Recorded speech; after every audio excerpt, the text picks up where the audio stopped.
The seagulls follow trawler. It's because they think sardines will be thrown into the sea. Thank you very much. Talking nonsense. So I thought, no, enough's enough. Why should I put up with that? Talking nonsense. So I thought, no, enough's enough. Why should I put up with that? Don't back down, double down. Don't back down, double down.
Yes, here we go. The T.N.F is back. And tonight it's not the Thursday night forum. It's the transfer night forum. Alongside me is Judge Kearney. It's been a while since me and you did a show together, Mark.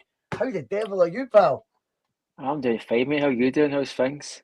I'm good, mate. I've got a half day tomorrow, then I'm off to Wednesday, so slightly excited about that, mate. I know, obviously, there's a small matter of a couple of games of football in that time, so I always book my days in advance early. The benefit of working with inexperienced people with low IQs, Mark, I always get in there first to pick my days off in advance. Snap. So, so it's always beneficial for that, if not the pay packet at the end.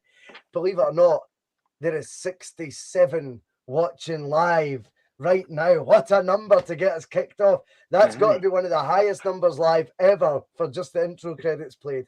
You know, normally it takes, you need a couple of minutes to get warmed up, and normally you get to those sort of numbers. So I think tonight is going to be a busy night. Feed the Bear is in the comments 17 times already saying, Bhoycie, good evening, Feed the Bear. Hope you're well. Hope everyone's doing good. The forum's always about, Mark, handing the keys over to the viewers for their talking points. However, I'm going to half pinch them back a wee bit tonight because, as you know, it's transfer deadline day. It is a summer now we can look at with a bit of perspective as to how Celtic have achieved in it. It's a window now that we can look at as it's about to close and contrast and compare perhaps with our rivals at some point. It's a window where we can discuss whether Celtic's philosophy, has it changed? And we can contrast and compare it, not just with our rivals, but with windows gone by over the last sort of 10 years, mate, where we've probably felt at times a wee bit underwhelmed. There's that fucking word again. But the underwhelming feeling we've had over many a window, Mark, I think it's time to sort of look at this one and find out, has Celtic really picked the ball back up? And if so, it's about time. I know there's a lot of people very excited about the business we've done, and I'm going to share a lot of that excitement as well. I have been a bit baffled at other events that have went on, and I just think it's time now we have a wee look at what Celtic's achieved so far in this window, and I think as well there'll be a bit of a perspective on the crazy impact that Postecoglou seems to have had on all matters Celtic since he's came in. Recruitment being, one of the main aspects as well. Before we get started though, and before we get into all that, There is 81 now live. If you've got it within your soul, hit the like button, hit subscribe. If you want to become a Bhoycie Bus member, that is optional as well. If you're feeling really generous, give us a wee share on your social medias, whether it be Twitter, Facebook, I don't know, TikTok, Instagram, whatever you kids use these days. I know a lot of you probably are above the national average to be using TikTok, but hey ho. If you are able to do that, that'd be much appreciated. But Mark, we will get cracked on because tonight is going to be a busy one. First things first, obviously, today you're convinced that the signing's already been made. We're just picking and choosing our moment to announce the signing of another Great Dane. That'll be our second Danish midfielder, Abildgaard. What are you making of that one? 26 years old, fully fledged Danish international. Our third recruit in the last 12 months from Rubin Kazan. Seems to be a happy hunting ground.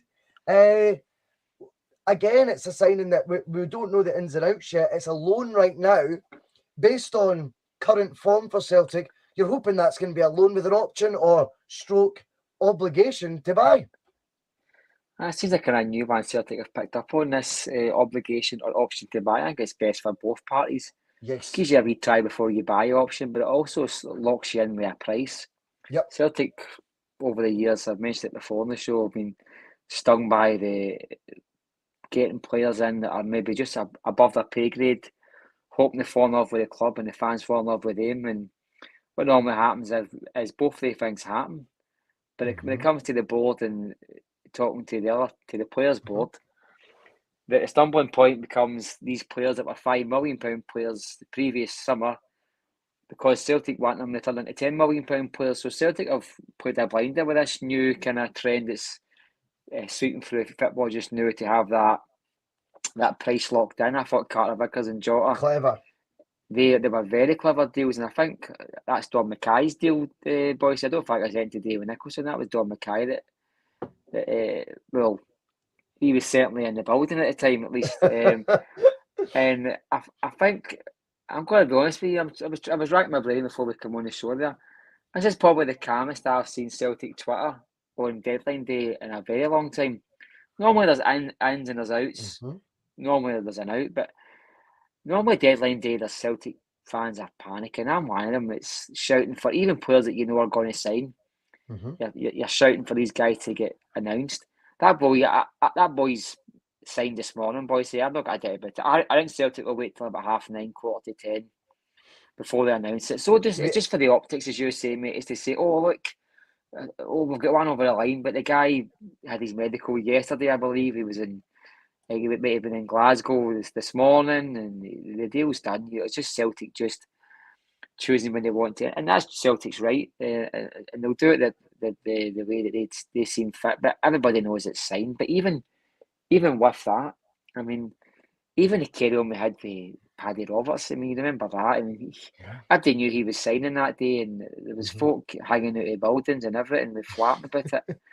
But I think that all stems down to the fans just are just so peaceful with how Ange is steering this ship just now. Yep. Results are, no matter how popular you are as a manager, Bhoycie, results is what dictates the fans' moods. You know what I mean? You could have absolutely true. The biggest fans' favourite you could think of, but it's the results that get the fans' mood. And we've had a couple of, I'm going to say Aberdeen the first day of the season, and Hearts at Celtic Park were kind of iffy performances. Both at home, by the way, which has to be mentioned, have been iffy performances. But your Ross County last night, with a B team, and your 9-0 at Dundee United against I still think a hard place to go to. Yeah. Got to Kilmarnock in a plastic pitch, scoring, was it 5 or 6 against them, and Bhoycie, that speaks louder than any club statement, any loan signing for Man City, or any narrative being pushed by a podcast or by a media. The guy has got the Celtic fans at the palm of his hands, but he's also, I feel like, he's thriving under the pressure that Celtic brings, but he's also thriving under the level of performance he's getting out of these players. There's not a player in that dressing room that I think has probably played better football up until the day they met Ange Postecoglou. And that's something that us as Celtic fans should be getting excited about. I think there's a lot to be excited about, but I take your point. You know, the way it can all be viewed, the prism it can be viewed through, the lens, if you like, it can be viewed through, Mark. And, you know, me and you were talking about lenses before we came on here, mate. I think we could both be doing with some fucking contacts. But I think I think when you're winning games and you're scoring goals, you're going to notoriously difficult plastic pitches, apparently. Or you're going to tricky away days like Dundee United against managers, you know, the myth manager Jack Ross, who's meant to be, you know, still the best things in sliced bread. And you're going in, you're humiliating these teams, you're battering them, mate, and you're playing it. Everything's been done in a way that is befitting of the Celtic way, if you like. And you're going, this is dreamland stuff here. And the beauty of it is right now, what Celtic are doing, Mark, is they're combining it with strengthening at the same time, not resting on their laurels, not winning 9-0 and going, oh, whoa, whoa, Ange, I'm sorry, but when you're winning 9-0 away, a record ever away win, what more do you need? It's actually, hi, Ange, what more do you need? And that the tone of those questions is completely different. And the viewpoint from the fans is when you're winning games like that, hey, who cares if it's a loan signing? Who cares if it's a free transfer to China? Doesn't matter, because it's all positive. And that is, I think, a lot of that dictated by results. But I also think the credit in the bank Ange has gained with the success rate he's had from signings, Mark, is what really gives us a hell of a lot of confidence as well. I've never known a strike rate in terms of recruitment like Ange. I'm going to give you a wee couple of facts here about the recruitment rate so far, right? So since Ange has came in, he's not signed one player based in Scotland other than Seagrass, the goalkeeper. So not one outfield player. And he's not signed a Scottish player. Here's the list of nationalities he's signed so far. So this is how cosmopolitan it's been. And, you know, how many different corners of the globe, if you like, that we've signed from as well, Matt. You know, you've got Starfelt Swedish, Jens is German. And thanks to Phil McGinley, by the way, who collated this, which I know everyone watching knows it was. They're going, this is a bit Phil McGinley territory, boys. So there's no way you came up with this. You've got Giacomakis for Greece. You've got Kyogo Maeda, Hatate, and Ideguchi for Japan. Abada from Israel. Aaron Moy from Australia. Jota's Portuguese. Cameron Carter-Vickers, American. Bernabai from Argentina. Seagrass is Swiss and the only Scottish-based player that we've signed.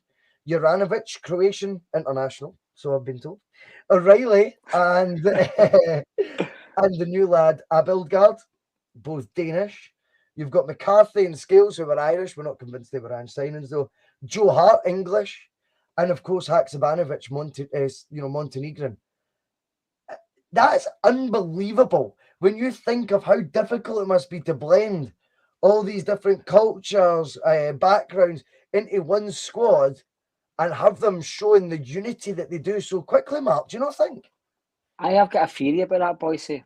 I've got a theory why they fit so well. I've said before on the pod that I think, and the two of them go hand in hand here. Yep. I think the reason why Ange's success rate with signings is so good was because how Celtic's scouting department was so bad before. He's took a very hands-on approach, right? So you can't tell me what you want, Bhoycie, better than you can do it yourself. You could answer 100 questions, but you could never explain to me what you want more than what you know you want, right? Same when a manager's telling a scouting department. So, but the other point to that is, I think his way of playing football, it isn't unique, but it's so tailored that he knows the pieces that he needs and the type of piece that he needs.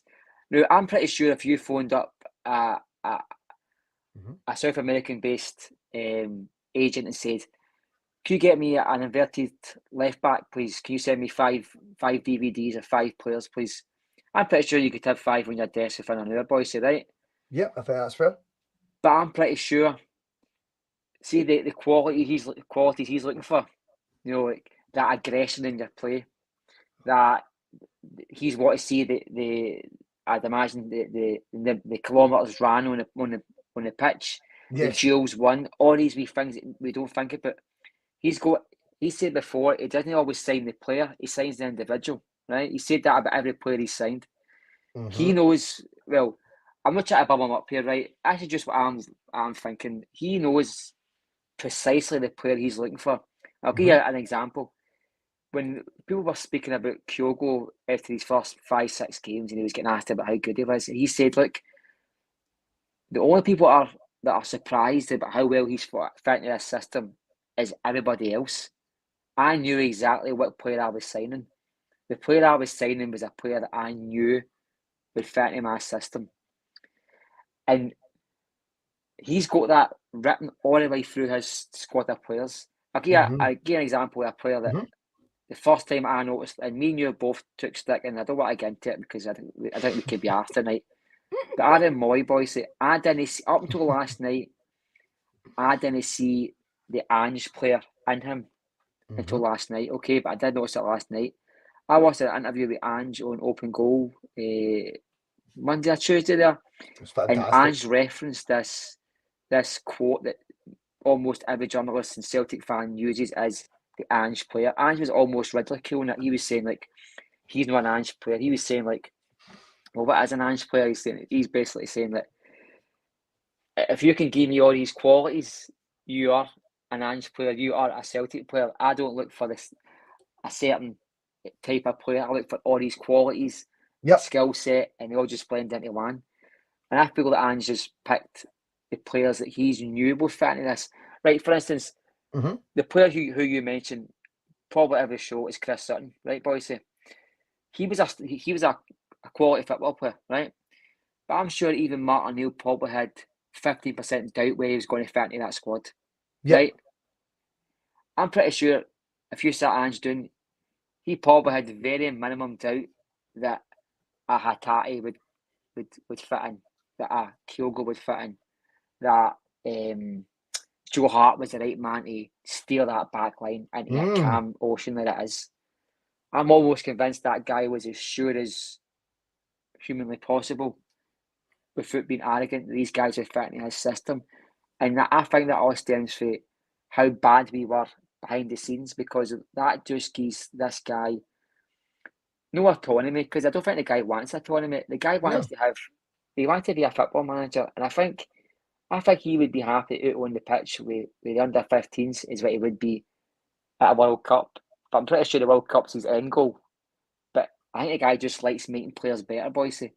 Yeah. But see if you give that guy with that amount of passion, that amount of ability, the right tools, just you watch that flourish.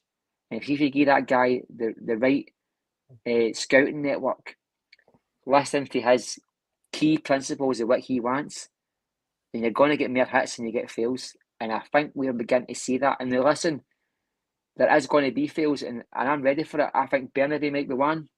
He might be a class act. There is going to be fails, but I think, see if you're coming to a team like Celtic and you're getting 6 out of 10 right, you're doing really well. Because see, a club like Man U, see if they get 9 out of 10 right, they're doing fucking fantastic. Well, it's like I said, Mark, the strike rate, I think, is unparalleled for me. You know, I think his strike rate, you know, there's going to be plenty of debate. You know, we've already seen Twitter this week, you know, trying to debate Invincibles versus Angie's team, which I think is so recency bias creeps into that, and it's just stupid debates as well. But the one thing, you know, when it gets to the end of this era, and God forbid that's anytime soon, one of the Ange wins on that already, and I can tell you that right now, he will win, is on the recruitment side of things, you know. And I think his strike rate has been, you know, absolutely exceptional and a huge part. But Mark, we're going to analyse his strike rate for a wee bit of fun. We're going to go through the signings Celtic have made this summer. And we don't need to do War and Peace on every signing, because obviously when they came in the door, we had a lot of extensive conversations about them individually. But the dust is beginning to settle. The window is about to shut. Celtic's pathway now, Mark, in terms of Champions League draw, navigating the first League Cup round, already been 2 points clear. First Glasgow Derby will be out the way in 72 hours' time. You know, the squad will be done for 4 months. our path is kind of getting now lined for us, Mark. It's what options we take on that path. But the pathway itself is kind of now pretty much there for us, Mark, in terms of how this season's going to not go completely, but how it's going to begin is very important. The signings that we have brought in, we're going to go by them one by one. Jota comes in and looks to me, you know, I think what we're going to say cost 6.5, 6.8 million pounds, something like that. Me and you are both advocates that's not crazy money, Mark, in 2022. Although it does look like crazy money for this guy, but not because it was a lot. The other way around. I think we've got a bona fide bargain at 6.8 million there. And already someone, you know, I'm not going to say he's Scotland's player of the year because so much can change. But what I will say is, when it comes to the nominations, his name will be mentioned provided he stays fit between now and the end of the season. He's had a new lease of life since signing him permanently. Yes, it was a signing the club, you know, the fans demanded of the club, and yes, it was one we had this option to buy situation with. But the benefits of it, that's got to encourage the club to do, firstly, these option to buy schemes more often. Jota's going to be the poster boy for those sort of deals. But on top of that, Mark, what he does, he brings a smile to your face, and he definitely is the perfect player under the tutelage of Ange Postecoglou right now. Bhoycie, I think he's the most skillful player I've ever seen in a Celtic shirt, mate. And that's the God's honest truth. I've saw a couple of fancy Dans like Eddie McGady's, and I remember I seen Charlie Masonda doing 12 keepy-ups in his warm-up, you know, and I saw a lot of players that have really impressed me for spells, but he's, in my opinion, he's the most skillful player I've ever seen in a Celtic strip. And not only that, I know there's folk going to mention Moravcik, not only that, I feel like his end product is of a level which I've almost never seen either, Bhoycie, you know what I mean? And see, I always see a signing, or when we sell a player, I always say to folk, what would you say if we had, let's just bring on Turnbull, right? I'd say probably 10 million for him, the more 12 million. I always say, what would you feel like if you signed him for 12 million and he arrived? You're probably a bit, Now, see if we had paid 16.8 million, see if Celtic had just went, no, this is 2022, we're spending 16.8 million pounds for Jota, I would still say that's a I agree with that. That would have doubled our transfer record. The guy might turn up Saturday and no kick a ball, and that might well be the case. And these things you can never foresee. Can happen. Yep. But Bhoycie, there's switching it on and switching it off, and there's just having out and out class ability.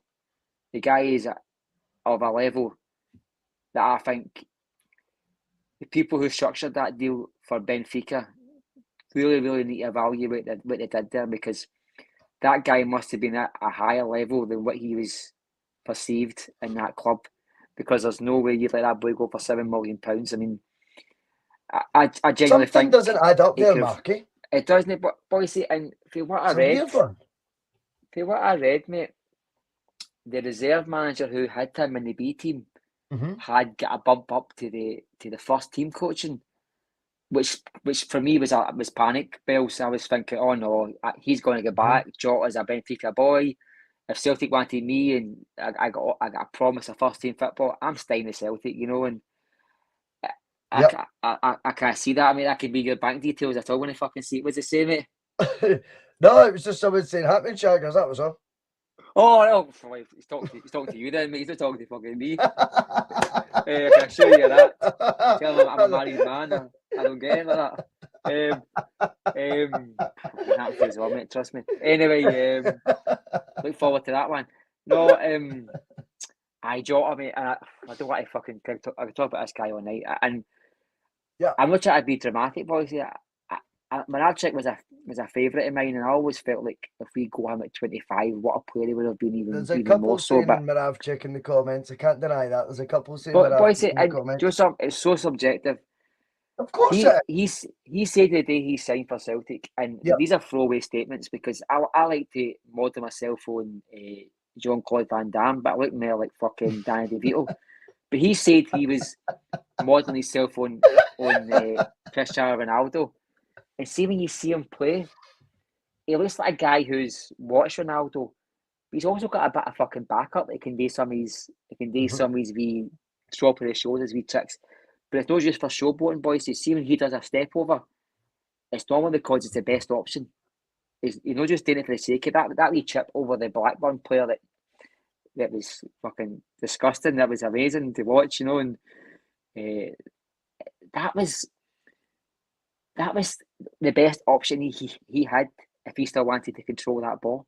It wasn't just for the sake of it. Yeah, I like that. And his end product is just of a level that he can cross the ball, Bhoycie. His control is beautiful. He's skillful with end product. He's young. I don't think that ball needed he's much. Shooting from range as well, mate. The pinpoint accuracy Bhoycie, of a couple of his goals already this season. You're not. This isn't waxing lyrical, Mark. Get him on the free kicks, Bhoycie. I seen that free kick the other day there. I'm gonna put it on the chat. I just shut my fucking mouth sometimes. Seen a free kick the other day there. I seen O'Reilly and Juranovic. I went like, I said, get the fuck Juranovic, get away for that. And he scored the rebound, which is my fucking luck. Well, he scored this, so Celtic have scored, but you know what I'm talking about. Get him on the free kicks. Yeah. Let's see what he can do, because see if that guy can ping the ball 40 yards to the opposite winger and put it on a sixpence. I'm pretty sure he knows how to hit the target for 18 yards. Yep. I totally get it. So I think Jota gets a tick for Judge Kearney. Is that right, mate? No, I sell him tomorrow. Cameron Carter-Vickers, it was easy at the time to sort of be conjoining these two deals. And what also really began to frustrate me? It started becoming a conversation and almost a debate on the old Celtic Twitter and all that, Mark. It was, which one do you want? Oh, I want Cameron Carter-Vickers. And it was almost becoming snide to the other one, whichever one you picked. Yeah. I think it was essential that we got both. Cameron Carter-Vickers, CCV. I mean, I just think that signing is worth its weight in gold. See, when a manager's got somebody trusts as implicitly as what he trusts Cameron Carter-Vickers, that is worth so much, Mark. It's worth so much. We know that Jens and Starfelt, or Starfish as Terry called him the other night, which I think was a slip of the tongue, but had me in stitches. When we already subconsciously know those two are fighting to partner CCV, that tells you how big a presence this big man is in our defence. No CCV, no proper Celtic defence for me. It's not the same.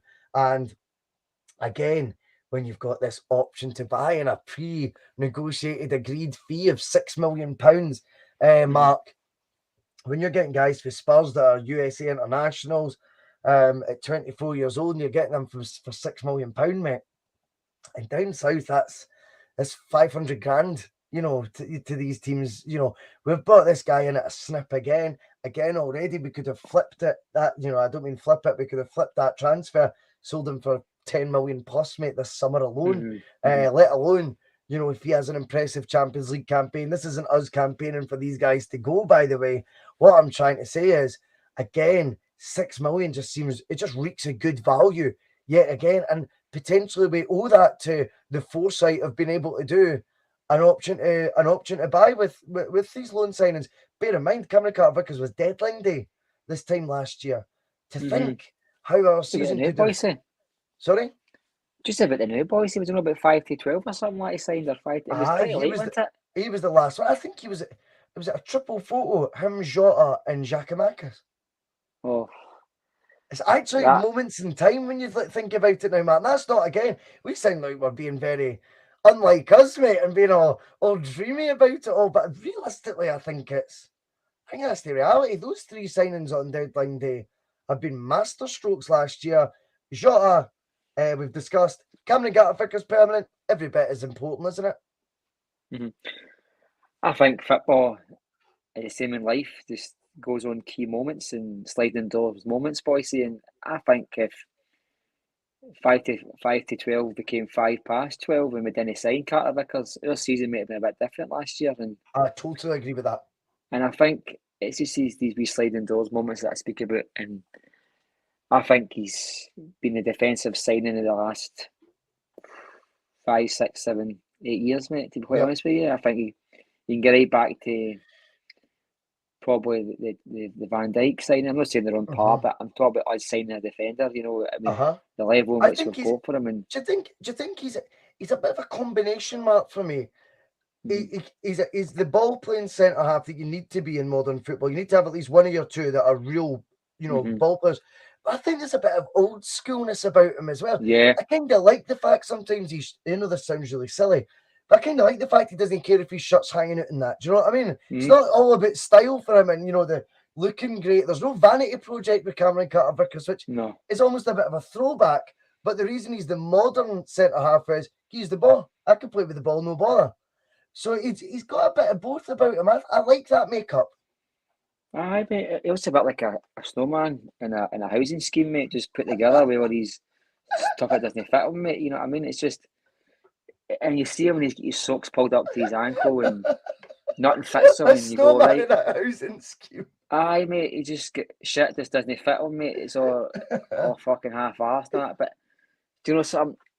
I hark back to simpler things, mate. I feel like I was born in the wrong century. I like the simpler things in almost everything that I think about, and he looks like a defender for the early 90s, mate. They just knew his job.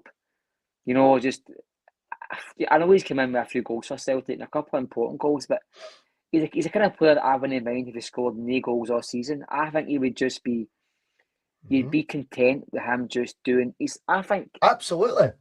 I also think Lee Starfelt he's due here. I think almost every player in their squad has got like a dual purpose. I think Starfelt's the one who's no.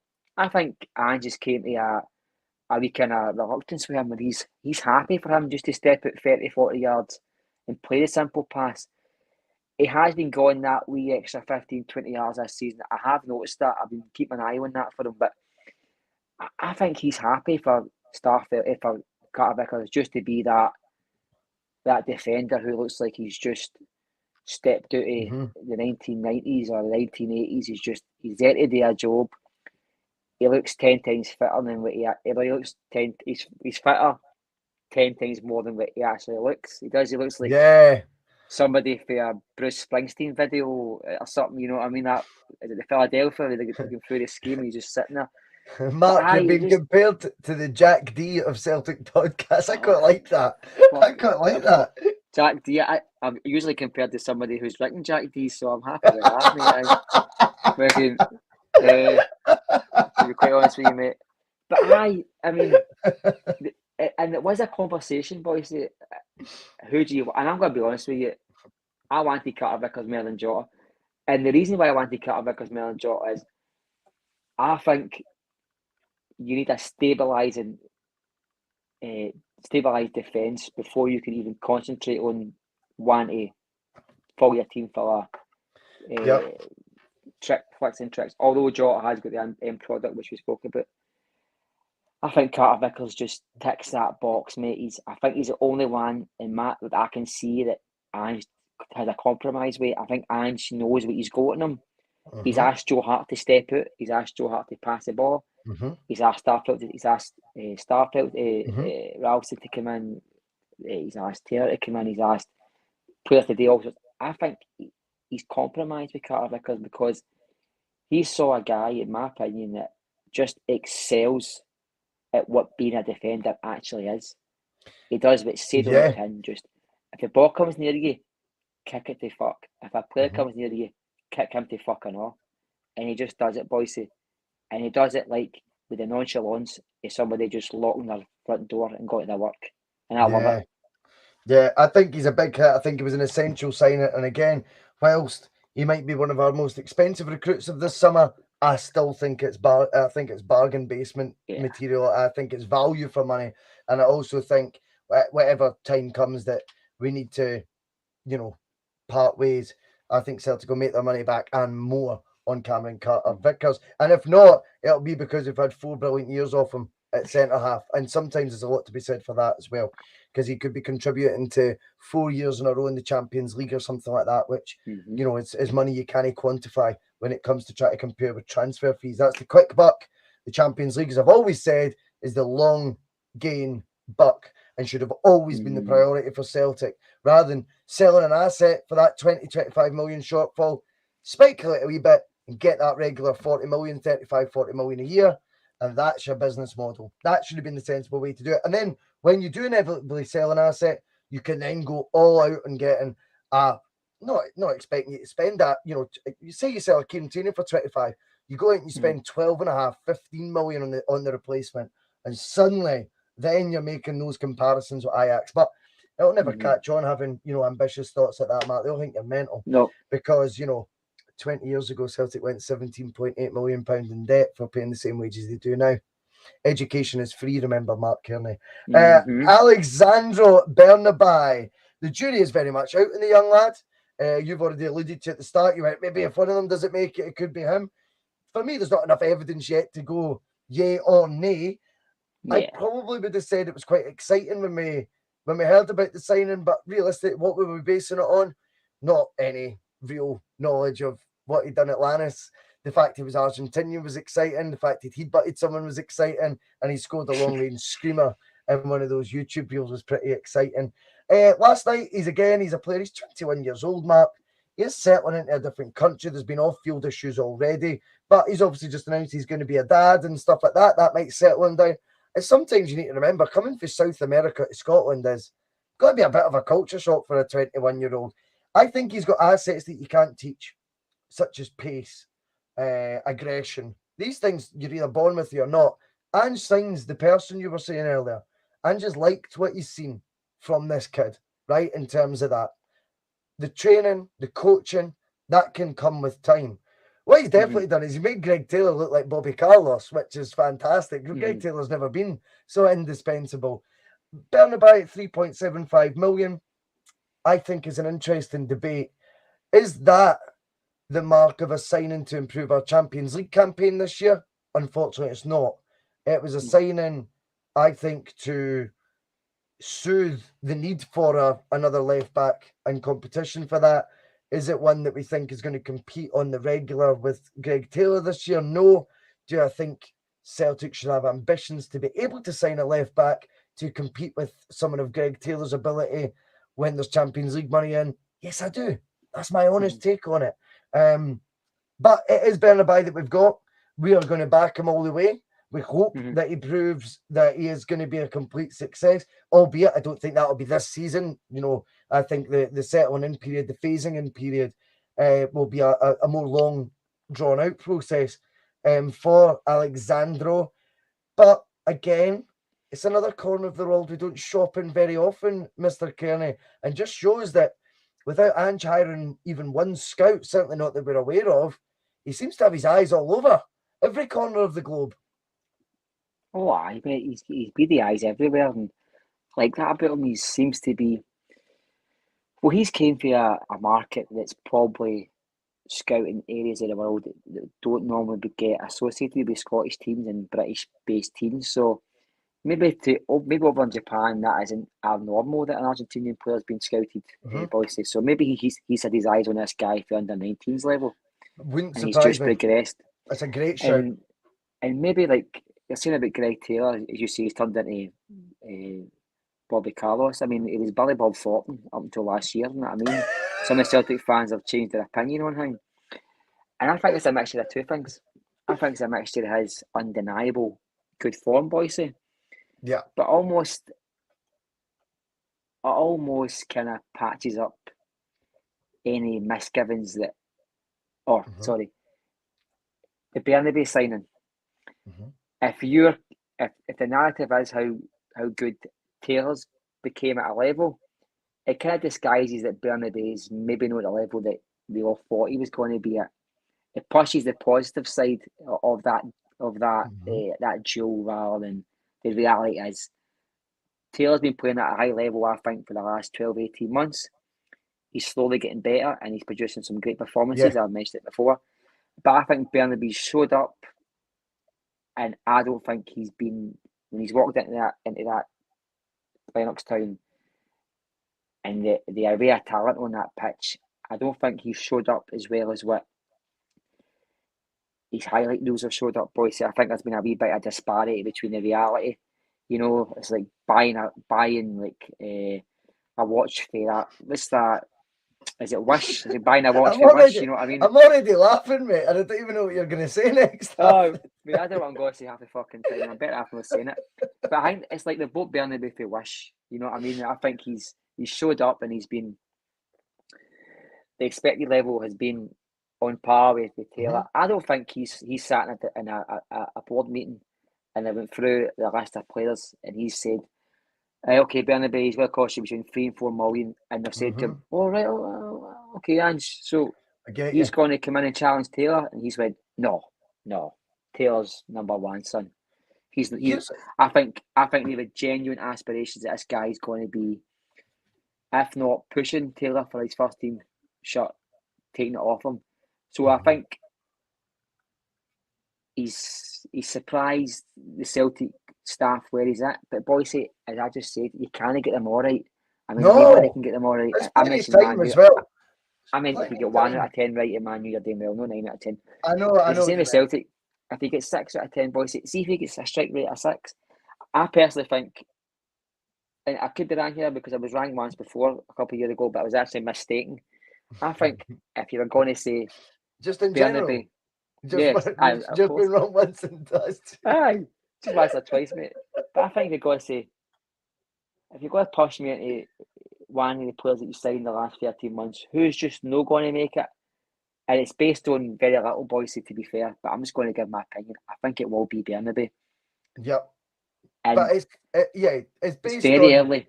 Very, very. Bhoycie, look at Moy. I think Moy's best game was last night, and we'll talk about him, I'm sure. I've saw why Ange signed him. At least I know why he's signed. And I told you last week, I never understood the Ayeti signing because Ayeti didn't fit into what I perceive Celtic strike force to be. Yeah. And I was watching Moy and I thought, that's fair. It doesn't fit in.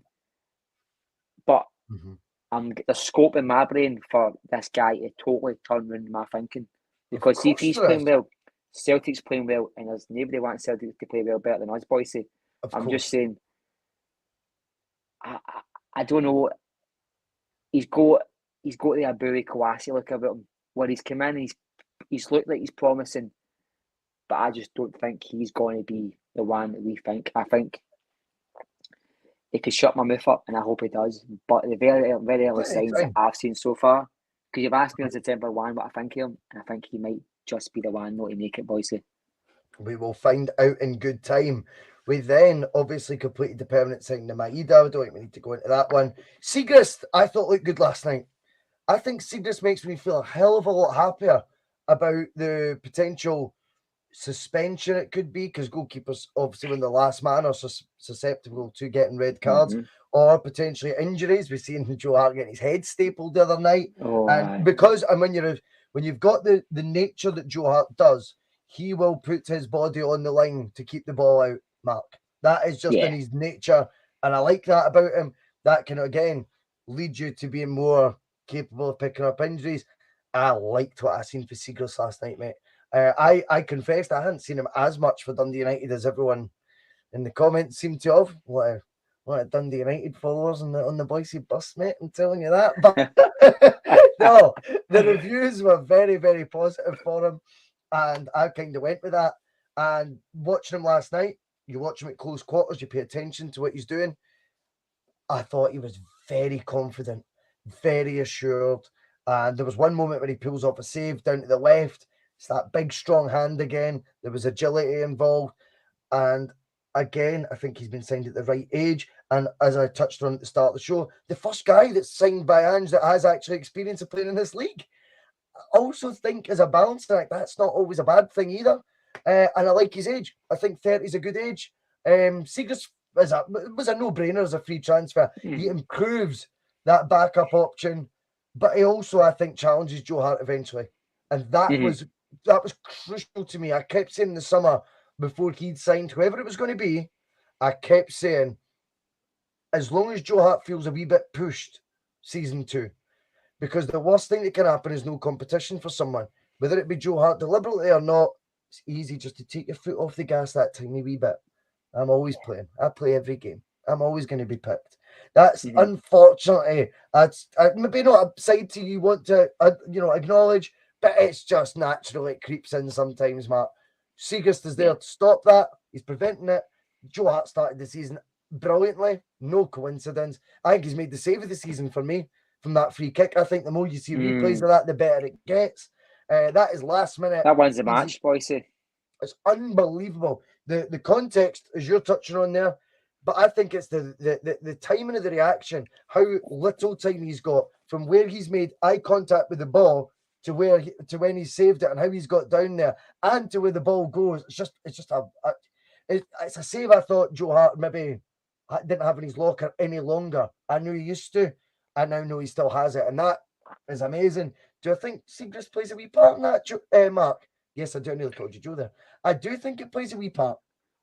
Well, I think you're right. I don't think anybody's ever get worse by practice or worse by competition, Bhoycie. It could only be a positive thing. And you mentioned he's the first player we've signed in Scotland. I don't think it's a bad thing if a guy who's come in with very little expectation of, by the fans at least, to walk into the first team straight away. A guy who's played at Ibrox, played at Celtic Park, Tynecastle. He's been there. He's maybe played 100 games for Dundee United. So he's got level experience.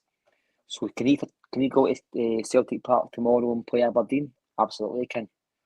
I've got no doubts about the guy. And you're happy with that, aren't you? You'd be very content. I would. Me too. We spoke. Me and Regan spoke. He asked me who do I want to sign as a keeper. I said Seagrist straight away. In fact, I gave two options. I think the other one was the Bhoycie Livingston. They went to Bristol City, I think. But I actually, I've seen a wee bit of him. How do you know that? What's that? How do you know that? That's just... Oh, I probably made it up, Bhoycie. Just stick with the programme, mate. I make up a lot of shit, mate. And I think we as a club, you know, we tend to no sign the players that you see. If we see players in the league and you go, that left back looks decent, he could be a backup for us. We tend not to sign the players. But I think universally, for what I've seen on Twitter and guys I've been speaking to, and by guys I mean talking to myself, Seagrist was the number one choice for the Celtic fans, and now amongst the league. He was, mate. No, just in general. As I said, the Dundee United followers, mate, everyone in the bus chat was telling me Seagrist. I he's been playing well. I used to, show my age a bit, but I used to always like Stevie Woods at Motherwell. We put 7 past him one night, and I thought the guy played well. You know, and we've always. That do you know what was I mean? a bad night, mate. Because remember, Sky used to be like, remember if it was like raining or snowing outside and it made the screen all speckly. Honestly, me and my dad went mental. We seen one Celtic goal that night. I think it was my birthday.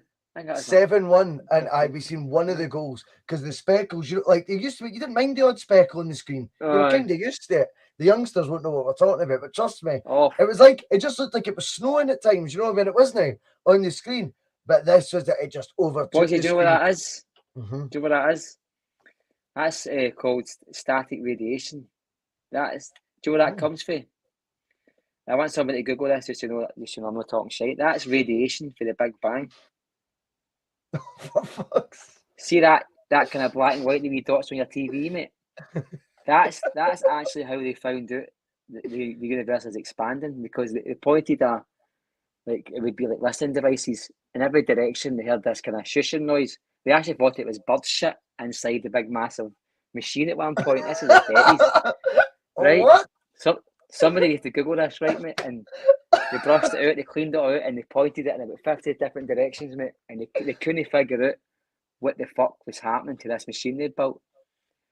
So what they found out was, mate, this is the gods of truth. Somebody's got to Google this, right? And so they found out was, see every direction, they pointed it, was this noise. And through these experiments, they found out that the universe was getting bigger.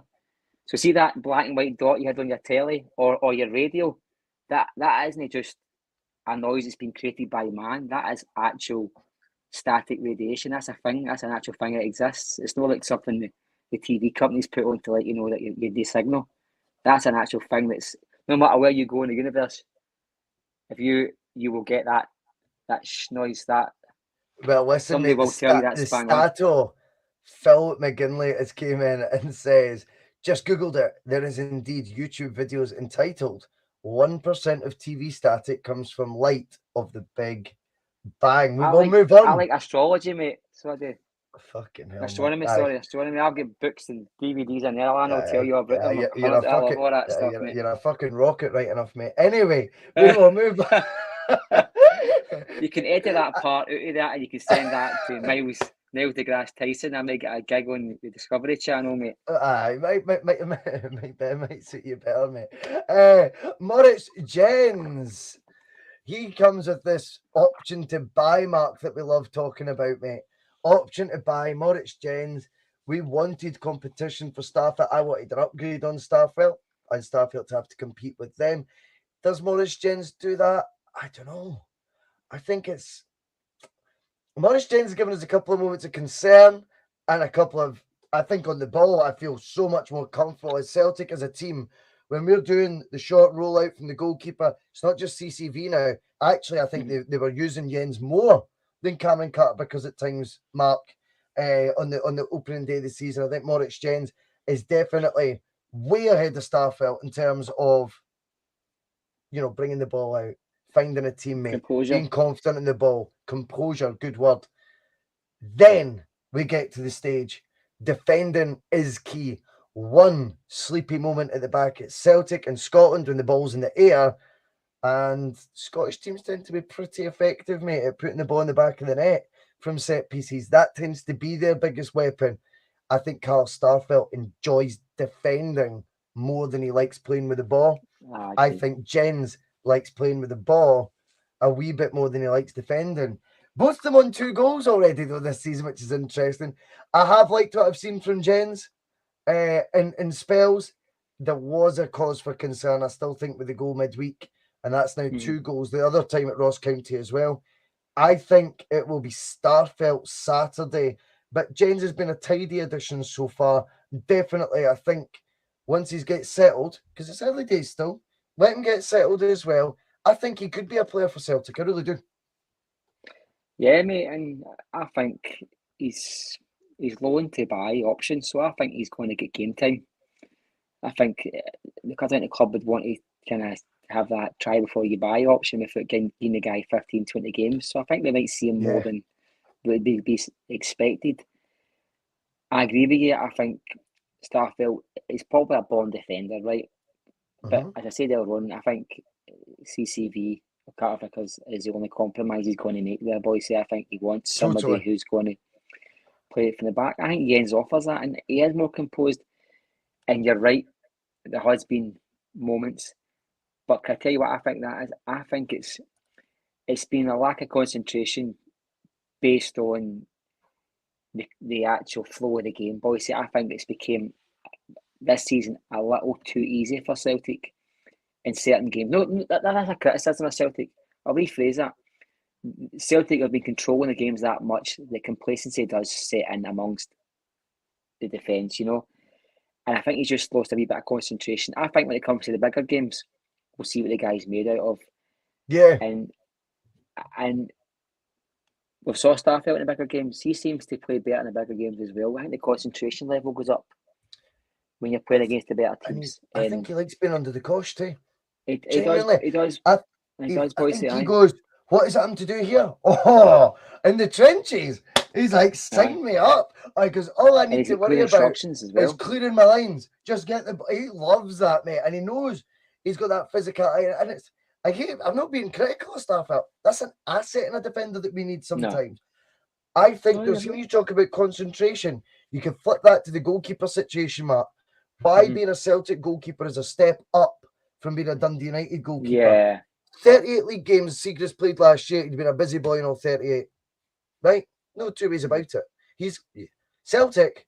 It's moments. It could be 20-minute spells and fuck all, mate. Not even a goal kick. 20 minutes, of watching. Then before you know it, counter attack, shot for fucking, out of nowhere. I always remember that boy for Kilmarnock doing it. Was it Koulibaly it was called or something like that? Remember he just hit it 45 yards. And you go, Scottish football is mental, you need to remember too. It's a completely different sport at times.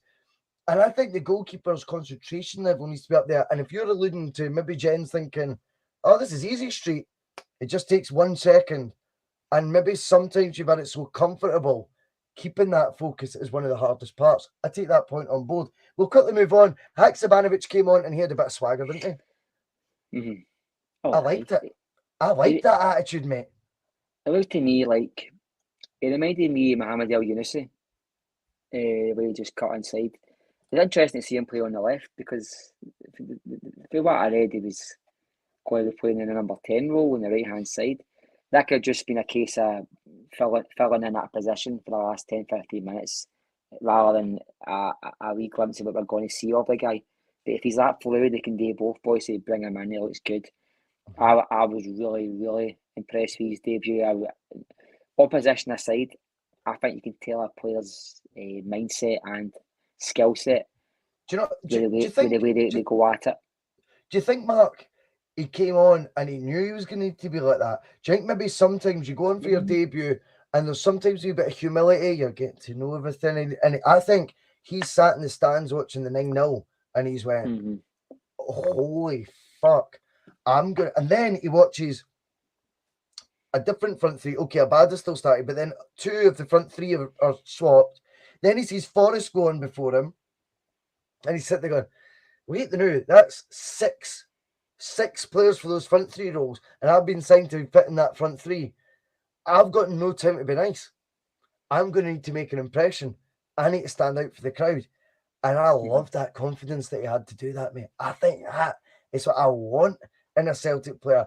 How we fit him in, Angie's problem, but Angie's gift as well. Absolutely, boys. It's the perils of being the boss. You're going to have to make tough decisions, but you're right. I think he's noticed very quickly that to get anywhere near this starting 11, you've got to be very, very impressive. But not only that, I think Dog eat dog, you could call it, Mark.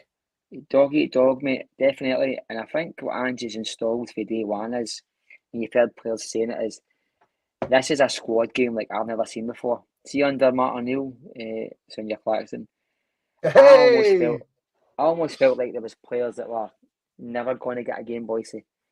And seeing all the way through, you had guys that were just going to be starting. I almost feel like anybody who's on the periphery of the start of the 18-man squad, I almost feel like any one of them is going to get game time in any given game. Yep.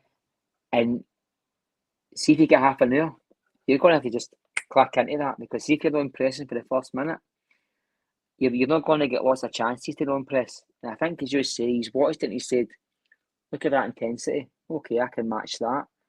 Look at the actual eye for goal these players have got. Okay, I'll have a bit of that as well. And I think, looking at last night, it was a 15-minute cameo or 20-minute cameo.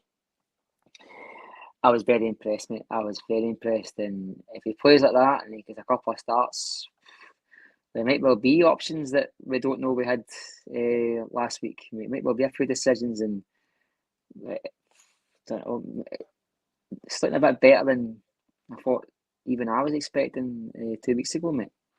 It is. And we'll go into the last transfer, and it's one that obviously I think everyone's had a drum roll.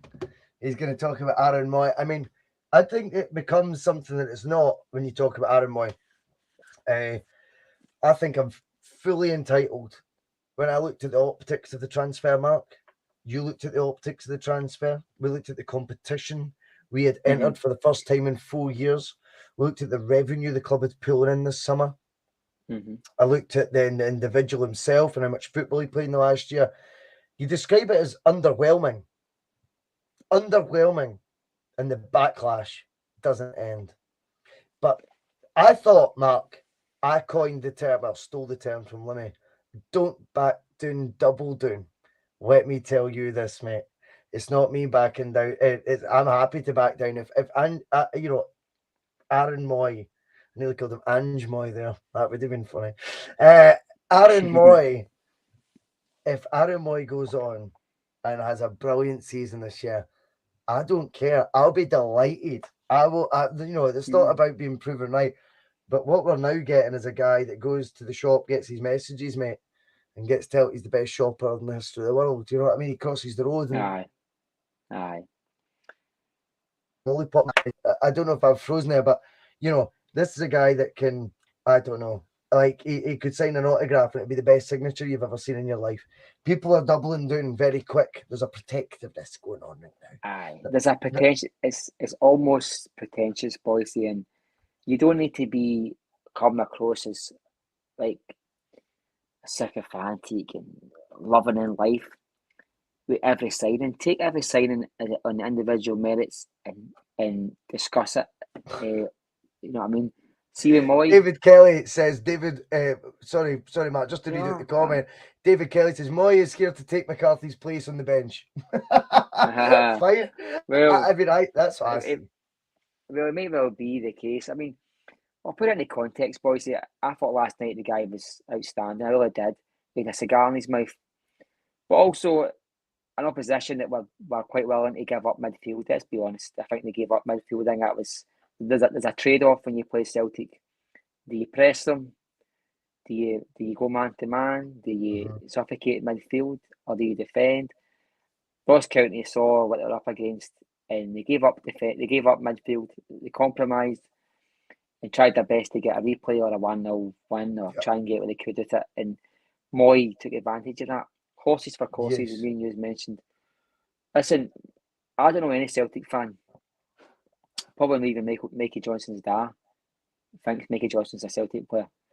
But I tell you something, every one of us would be delighted for that guy's deal to have fell through tonight and him come back and score 3 goals against Rangers on Saturday and play 9 out of 10 for the day till the day he retires.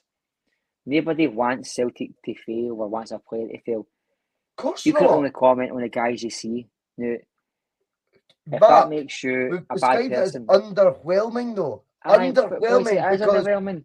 There's so much more to the signing. Bernardchik was underwhelming, Bhoycie. Correct. See if anybody told you, I remember the night he signed because I remember sitting on the kitchen worktop and we were going through the news and he signed. See if anybody told you that they knew Bernardchik at 33 was going to be an absolute fucking worldie, they're lying, Bhoycie. I didn't even think Joe Vengos knew he was going to be as good as what he was at Celtic. And so you're within your rights to criticise a player. And see for you to say a signing isn't. Now, I've been overwhelmed. I mean, I remember the night Robbie Keane signed for Celtic. I phoned my dad, I was buzzing. Now, I tell you something, it's a fact. They tell you can't judge a player on one performance. I think that's a lie. Because see, the very first time I seen Kyogo, I'm not talking about Tynecastle, I'm talking about his first start. Yeah. I knew that I went, he's a player. But you can say that. You can say a positive in a player. If you see the guy for one game and they score a goal and you say, he's a fucking worldie, that's allowed. Nobody suggests you can't judge a player on one game then. But see if you see a player for one game and say, oh, that was fishy, you're automatically told, you can't judge a player on one performance. You can't have it both ways. When you're judging a football player, before you see them, you're judging on what you're expecting. Okay, underwhelming as you said. See, once you see him play, you can only judge him on what you've seen. Totally, man. You can't time travel, Bhoycie. You can only judge him. You can only make comments on what you feel at the time. I was underwhelmed. Sorry, and it's a fact. No, so it's a fact that almost half the support that kept quiet a bit more that time on Twitter and all this that felt underwhelmed by Moy. I think the odd did, Bhoycie, 33-year-old, whatever it was. 32. Played Japan. Bhoycie, China. The Chinese league, and he's played a handful of games in the last 12 to 18 months. Yeah, it was a compilation of all the factors about his career, how it's got to this point, and then Celtic's status at this time, what we'd achieved, the revenue we were about to bring in, on the cusp of bringing in and can guarantee we can bring in, and the expenditure I'm expecting on a first-team player. And I combined the two and I went, meh. That's it. And right now, I would say my unconvinced status of Moy on the first few appearances I've seen, I think went up a few notches last night. I thought it was a lot better. I thought Celtic were undeniably slower. I'll caveat it with that. So for me, the jury's much out on Moy. you know, some people think, you know, Could I just say, that- Bhoycie? Mhm. Could I just say he might be the player that spots Kyogo's runs, because I've noticed he likes a wee ball at the top.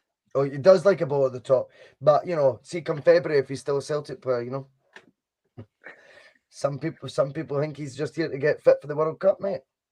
I'm telling you, that's a story. It's a theory, Oh, what? not my theory, but some I mean, people God be think. fucking once. He's underwhelming anyway.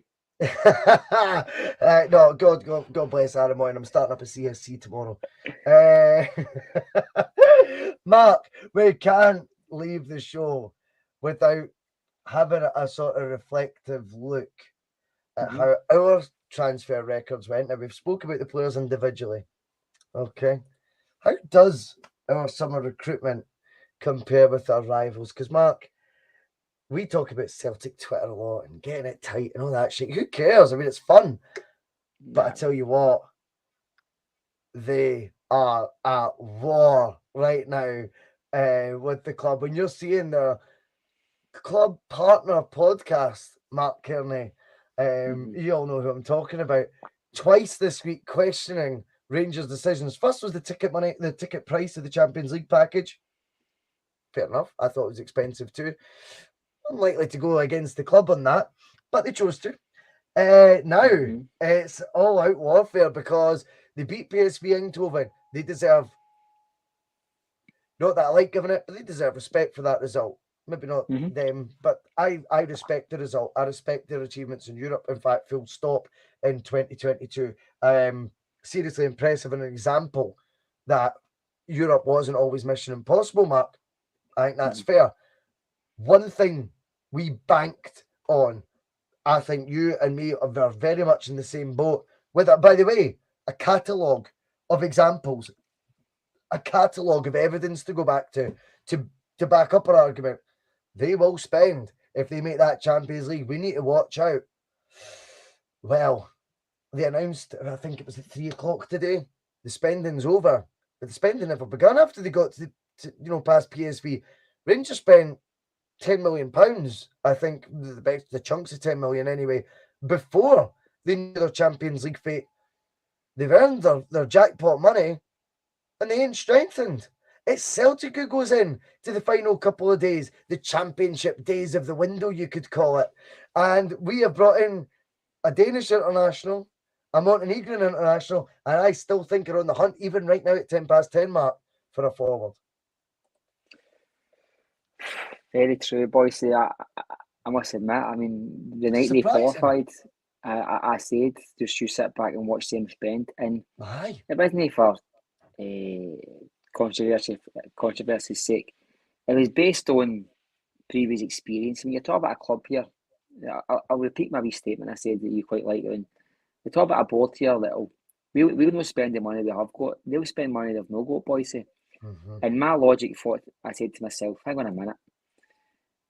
The Champions League money is unexpected. Not even their board was expecting that money, Bhoycie. That's a bonus figure for clubs in their country. I thought they'll spend half of that. It's Rangers. Rangers will spend, and it's probably the first time I've ever saw Rangers take a step back. I've got a wee theory if you want to hear it, Bhoycie. I don't know if you want to hear it. Oh, why not, mate? It is 10:10. We have kept viewers on. There's 167 now, Mark. You'll like that. Oh, 167 watching live right now. By the way, like, subscribe, share. Please do it for us because it keeps the bus going. Thanks to all you who are watching right now. Over to you, Mark. Let's do a theory. I love this shit. Well, I think it's a cleaning of the decks. I think they've got a lot of soft loans transferred into shares, Bhoycie. I mean, as of today, I seen their share price at Rangers is 35p. Celtic is sitting at 108p. Now, one of these clubs got to a European final 3 months ago. Right? Wow, that's over 3 times it. Although Celtic are in the London Stock Exchange, they've got bigger commercial deals, they've got bigger commercial partners, etc., etc., etc. I think that when it's not always about the money you bring in, Bhoycie. I think to become attractive to investors, how stable you are as a business is a big factor. So obviously that's going against Rangers. I think Celtic are a stable business from anybody's eye.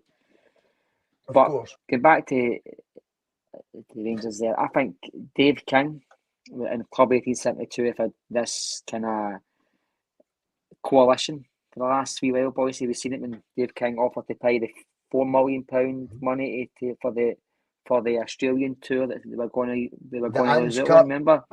Yeah, Angie's homecoming cup. The Ange Trophy. And what I did was, I'm pretty sure Dave King, as a businessman, thought £4 million was a good idea for 2 weeks' work. But what he saw was a fan base up in arms about a situation. He jumped onto that, played to the gallery, jumped onto Club 1872's bandwagon. And they two are kind of, it's a coalition, they two.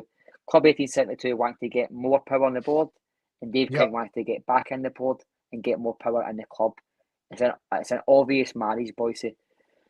I think if you see a bad result Saturday for Rangers, I think just set your alarm for Monday, Tuesday, maybe even as late as Wednesday. You'll see Dave King make an appearance. Double page exclusive, probably a re-interview.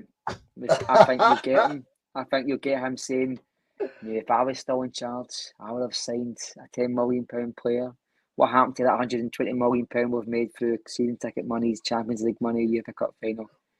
He's very clever, Bhoycie, because see when you play to the gallery, and you play to a gallery that are so entrenched, the way Rangers fans are, you're getting into the loving affair of the fans. And Rangers, we've found, is Rangers fans can boycott, that they did with the kits years ago. Yeah. They can shout and spit, they can threaten directors, they can do this, do that. But that board weren't for moving. Mike Ashley had them tied into knots. But this is an opportunity for Dave King. I think he sees that there's a wee bit of a struggle. I mean, Club 1872, they've come out against, in public, criticising Gordon Parks, saying he's treating the fans with distaste. You see, when you get an organisation like Club 1872, for the Rangers fans, Bhoycie, that is that's like the Celtic support within our board. And see if that was your Celtic support within our board giving messages to the Celtic fans en masse. I would take their word for it over before I would take Nico Nicholson's or Ian Banker's word for it. Yeah. And so Club 1872 are doing the exact same thing for Rangers. They're giving out information to the fans, telling them who to trust, who not to trust. And in the background, you've got Dave King, whose company had loaned money to Rangers at something like 5, 6, 7% interest, and he made something like £3-4 million because of a loan profit. And the explanation they gave to the AGM was, which was a true explanation, to be fair, because his money's tied up in South Africa and he's got a lot of legal tangles, his money can't leave South Africa.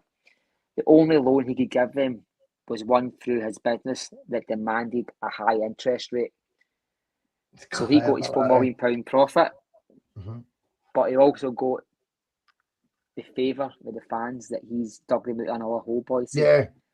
And what's happened today, with Rangers not signing any players, or on the surface of it, not signing any players as of yet.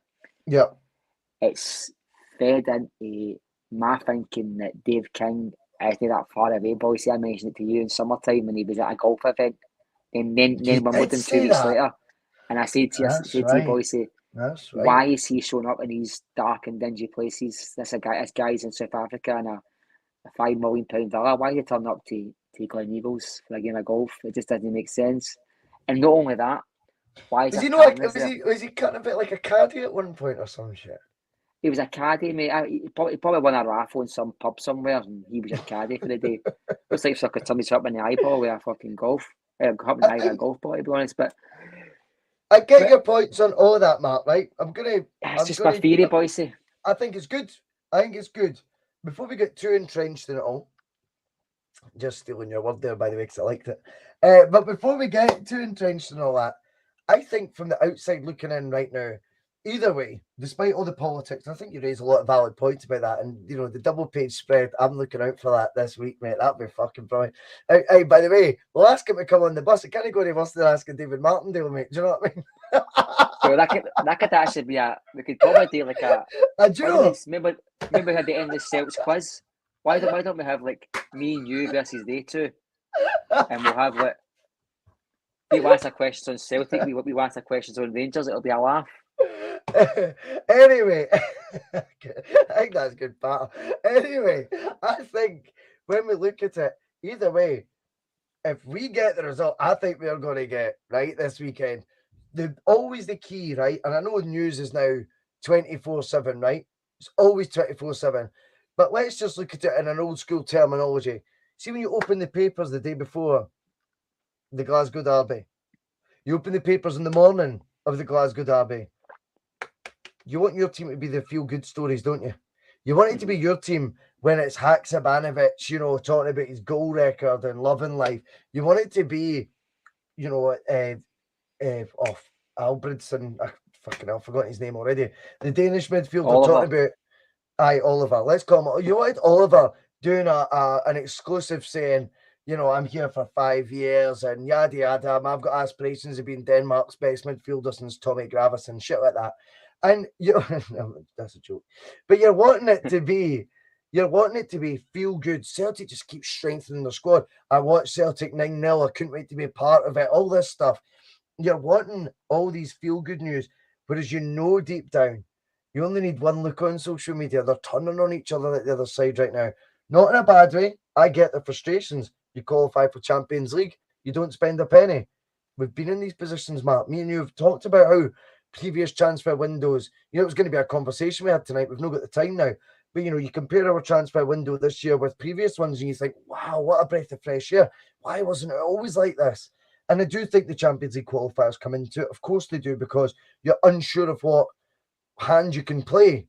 And then the lateness of knowing that hand means you've got this microscopic window as opposed to the full 2.5 months. But all that being said, no players brought in. That surprises me. I think they go in there with a lot of question marks over them. I think it's a negative storyline for them. And I think we are just on the crest. We have a record in our history away winning the league. 9-0 away from home, Mark. We're talking about 2 more internationals being brought in after that result. At least, if not signed before midnight tonight, you never know. Is he signed yet, Bhoycie? Oh, come on.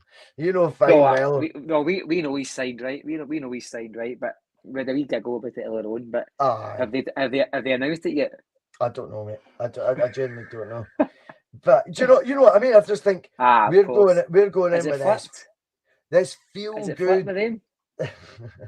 Because see, you remember we spoke before about that strengthening on when you're on top, you strengthen. Normally they do that, Bhoycie. And they had a good, for me, they had a good basis last year to go, right, let's progress. And they sold 2 or 3 of their best assets. They've no strengthened after getting £40 million for the Champions League. That reminds me of Celtic's sort of business. Is it flipped for at least one window anyway? There's a bit of that. I do think though what it does cause is there's angry bears, mate. There's angry bears, and I just think the storyline, the script, if you like, Mark, is now there for one of those days we've not seen in a while. I think. What did you say, Bhoycie? 3-0. 3-0. I know it feels conservative now because I've got a couple of Heinekens in my mojo, mate. I'm feeling like it could be more. Well, can I change my Absolutely not. Mate? Absolutely not. But you can tell us what it would have changed to. But for the league, no. Well, to be fair, I was asked last Saturday morning my prediction, if you remember. Oh, that's Saturday fine. night. Oh, you could change it for them. So 3-1 Celtic. You know, we would all take it. I think I'll take 1-0 in the last minute. Oh, I know. I just feel as though there's that feel good factor is really there with us right now. And right now there's doubts. And by the way, can I just say, I think a lot of the doubts that maybe Rangers fans are having right now, I'm kind of having as well, because I was on here ranting when they qualified for PSV. I felt sick when they got by that round because instantly my brain went, they'll spend and they'll outspend what Celtic has this whole summer, and they might force us into doing something that we didn't really want to do as reactionary. It turns out, what the fuck do I know, Mark? turns out Rangers haven't actually brought in one player since then. Now, I'm sorry, that squad is not as good as what it was before. We are going to talk about our rivals, by the way. If anyone gets pissed off at that, that's fine. That's their gift. But it's our gift to talk about our rivals, mate. We're about to play in, by the way, in 2 days' time. And who I think a lot of the time we need to be conscious of. They won a league title just only 18 months ago. I know that's it. No, what was it? When was it? Just 13 months 2000. ago. 15 months ago they won it. You know, so we need to be conscious of what they do. Or, in this case, don't do. I've never felt going into the weekend in the back of that. See, when you know that even the fan base is a bit, I'm now throwing shady looks at the manager. Is it him who's not being strong enough? I'm throwing shady looks at the board. Are they sitting on a pile of cash? I doubt it. But that's the vibe going to be. And then there could be, as you say, politics coming in from afar with that guy who's just a laugh a minute, Dave King, coming into the equation. Who knows? I just think Celtic right now looks like this well-oiled machine, wins 9-0 away, 5 out of 5 in the league, then brings in 2 internationals, qualifies through the League Cup first round with another 4 goals away from home. Plays Real Madrid on Tuesday in the dream European tie so many fans were looking forward to. I just think it's the momentum swing right now, Mark. It's so strong in Celtic's favour. I'm not one of those folk who go into every single game and think we'll win 5 off. We'll cuff them the day. I shite myself as much as anyone, mate. Yeah, I feel like just right now, my gut's telling me there's something in the air now, and I don't think they'll be able to handle the juggernaut that will be Celtic this weekend. I think football isn't just about the 11 men on the park. It's about momentum, and it's about Completely the agree with that. fans, the smell in the air. You know what I mean? There's something about it. Bhoycie, we've all been to games. We've turned up. We've went, aye, we've got a day today. You know what I mean? We know knowledge, just guesswork, but sometimes you can just get a wee sniff in the air that something's going to happen. I think if even the timing of it is perfect for Celtic. I think Tuesday might be a wee bit of reality for some Celtic fans. But if it had been last Tuesday, we might have got beat 2-0 at Celtic Park after Madrid, but then played Rangers. It takes that wee bit of the edge after how good we're feeling. So I think even the timing has been good for Celtic. We won 9-0, went to Ross County midweek, a very hard place to go to. We cuffed them 4-1. We had a B team. It just goes hand in hand with all the good vibes that the Celtic fans are feeling. So much so, Bhoycie, that me and you have been on this podcast for over an hour now, and I've even had one doubt in my mind that we've either sold a player or going to buy a player. It's got to the stage where I'm thinking, even this guy comes, if he doesn't come, who gives a fuck? You know what I mean? I feel like if Ange's settled just now, then I'm settled just now, you know what I mean? And that's strange for me, mate. It's strange for Celtic, you know, that Yeah. even successful squads, we're always looking at the transfer deadline and saying, oh, it's a week away, it's 5 days away, we're needing a left back, we're needing a striker. I think we need a striker, but I wouldn't even be concerned if we don't get one now. I'm kind of convinced that he's got the cover now that some folk were telling us that he had a month ago. But coupled with what they're doing just now, Bhoycie, That's the perfect recipe. Momentum swings at both. Momentum goes on. If they were playing just as good, Bhoycie, there's arguments. I still think if you read the papers tomorrow, you'll see Hugh Keevans tipping 5-0 Rangers, Chris Boyd tipping 7-1 Rangers. I still give a flying fuck. So they're always going to have that mentality that they're better than us no matter what happens. Yeah. But my tip last week was 2 each because I thought that there's goals in each team. And I still do think there's goals in each team, but I just think the momentum we're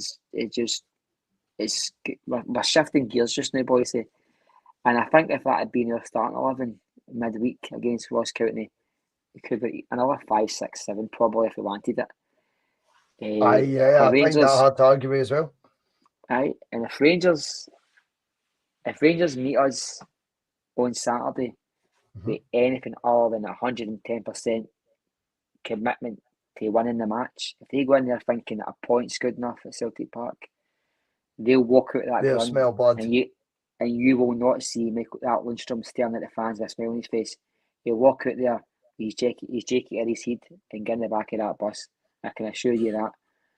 So, in my opinion, if the Celtic players wanted to script a build up to this match, they couldn't have done it better, Bhoycie. So all the ingredients are there for us to go out there and impose ourselves on Rangers. It's at Celtic Park, new signings. Rangers are kind of downtrodden just now, even though they just qualified for the Champions League. This is the time. This is for us to go out. This is for Ange to go out. He's had 14 months at the club, 15 months at the club. It's reaching a crescendo. And if we can go out there and hit half the form, listen, if we can go out there and hit half the form that we've shown we're capable of doing, this build up to the season, you could be seeing another one of the DVDs matches. Tell me that score. I said 3-1. I don't want to say that I cut myself, but it could be something. It could be another one of the 3-1 doesn't make a DVD, Mark, Kearney. No, but I'm not going to say something that's getting clipped. Bhoycie, but listen, can I tell you something? This is a sobering point for you. Celtic's best performance last year. We beat St Johnstone 7-0. See the following match, we get beat Hampden after Rangers. Okay, so it just shows you we could get there on Saturday and get a red card within 5 minutes. We'll leave it there, guys. Right, but thanks to everyone who's tuned in. We'll see you all later. No, I'm being realistic. Personally, I think Celtic are on the crest wave, mate. I just feel there's a wave right now. You can feel it. And I just like the fact that we've spoke often, Matt, in the past. Phil did Nostalgia, and he was talking about, obviously, the depressing years, if you like, in the 90s. I've tried to remember the name of the show. I can't mind it now. But he was saying, we finished 4th in the league at Hampden. They signed Gascoigne. But see, this summer, they qualified for the Champions League. We didn't react to that, which I predicted, because I thought it would be reacting to Rangers signing maybe a 5 or 10 million pound player, maybe a couple of those. Rangers signed no one. We've brought in 2 internationals since they qualified for the Champions League. They brought in no one. This is more like it.